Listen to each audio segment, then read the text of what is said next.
builds are great, but I wanted to see how she would fare in a real water fight, in addition to running some further tests. But before we get to those, let's talk about how we made it and how it works.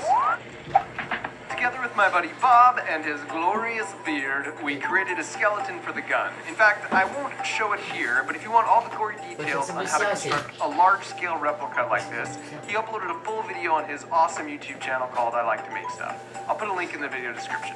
And in the end, after some EVA foam and a paint job, we ended up here. So let's take a look under the hood to see the design I arrived at with my buddy Ken. The first thing you should notice is that most of the mass is down here in the handle, not up here. And that's because having a low center of mass is really helpful for stability and maneuverability for something really large like this. All the components you see here are just a fancier version of all the components that make up this gun.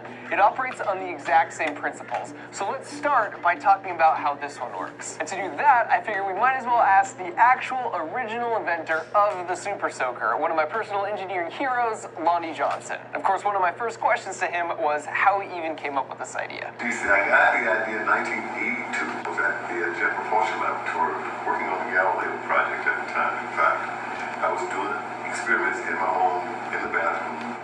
In the evenings, I wanted to develop a heat pump that would use water as a working fluid instead of Freon. I had made these nozzles, I had them hooked up to a sink, and as I shot this stream of water across the bathroom, and I saw how powerful it was and how satisfying it was, I thought to myself, high pressure, high performance water gun would really be cool. As I talked more with Lonnie, he showed me the very first prototype he ever built of the gun.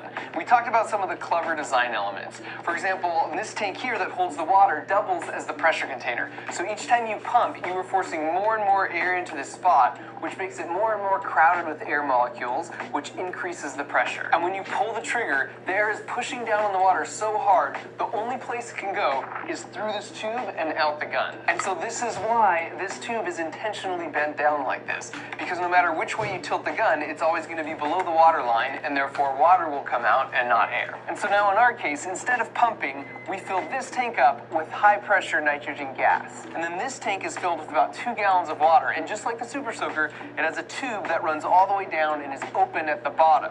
So then this gas is at a really high pressure and it wants to get out. So when you pull the trigger and open the flow, it pushes down on the top of the water, which forces it up this tube and out at 272 miles per hour. And the trigger is just this ball valve joint here, but I thought it would be lame if every time you wanted to fire, you had to turn some handle.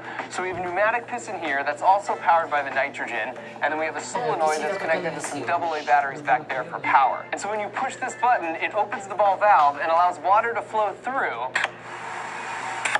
until I release the button. I'll put a link to the CAD files we made along with a build list of all of the components we used in the video description if you want to make something similar. Oh, one final cool feature is we have this cover here that's held on with rare earth magnets. So after you've shot a bunch and you need to refill the water and the gas, you can just easily access the fill valves through this window here. And now back to the gratuitous violence.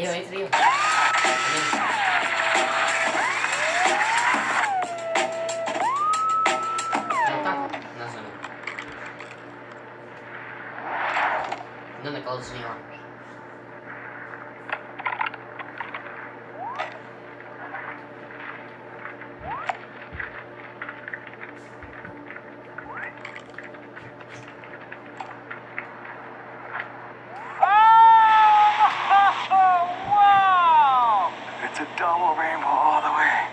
Context on the power of this gun, the original Super Soaker was pressurized to 40 psi, and the pressure from the hose at your house is just a little more than around 50 psi.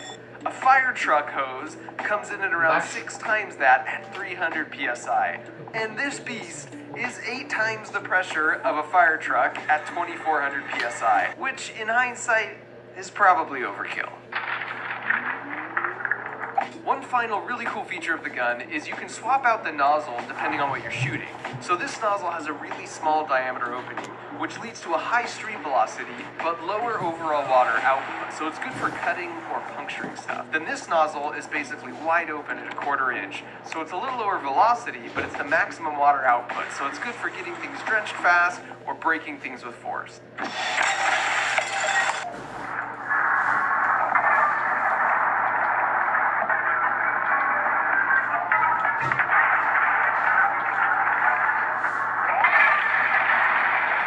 So now with the gun fully tested, I wanted to see how it would do in an actual water fight.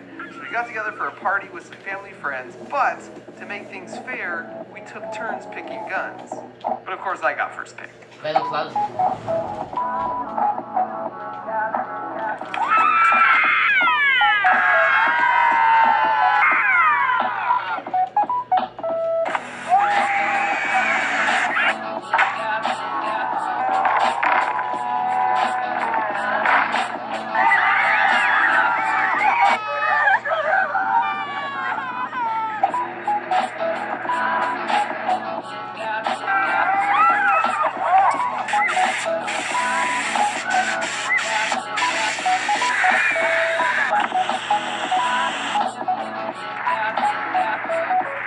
So it worked awesome, and I completely destroyed them. Until I ran out of water.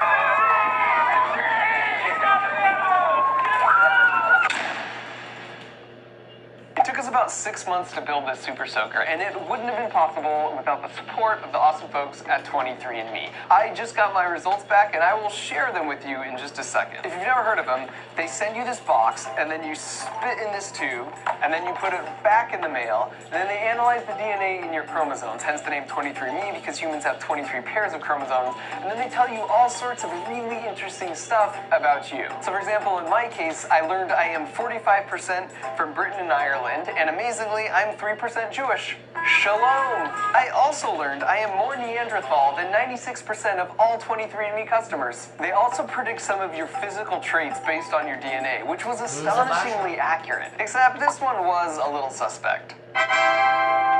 Anyways, I thought it was so cool, I got them as gifts for everyone in my family. So if you want to learn more about what 23andMe does, or even better, if you want to learn what your DNA says about you or your friends and family, you can use the link in the description or go to 23andme.com/MarkRover. Thanks for watching. Vai pro céu. Agora